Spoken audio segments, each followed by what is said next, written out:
War veteran and ZANU-PF Central Committee member, Comrade Blessed Runesu Bomshogeza, has launched a scathing attack on Singso Chabangu, calling him a political criminal who must be arrested for undermining the democratic electoral process. Sanabela mashukwata kuti vakomana na Bombshell zvekare vakuatakana Chabangu vachiti aiwa ma-MPs ese akarekolewa ngaadzokere muparliament. Not subscribe or like or turn the bell icon.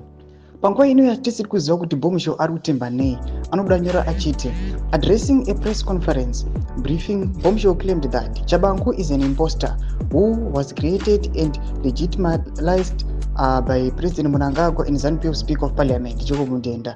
He questioned Chabangu's legitimacy as the Secretary General of Citizen Coalition for Change, pointing out that the party doesn't have structures and that Nelson Chamisa is the rightful leader.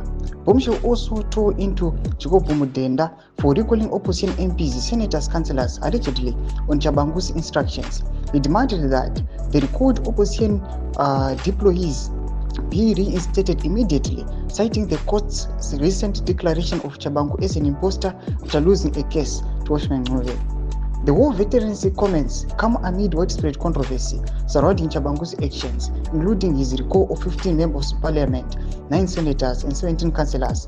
Bombshell's call for Chabangu's arrest and the reinstatement of opposition MPs has sparked heated debate, with many calling for accountability and transparency in Zimbabwe's political landscape.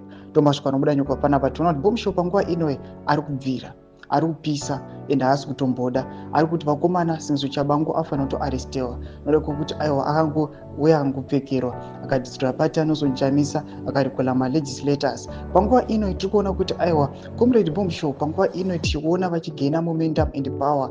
Hatisi kunyatsoziva kuti mukomana uyu ari kumbotemba nei nemathreats ari kupa kukomana the regime and the ruling party ZANU-PF. Tidze mafungiro emu tibuye pamusoro pechiitiko ichi pena comment section medu, musana subscribe or like, and turn the bell icon.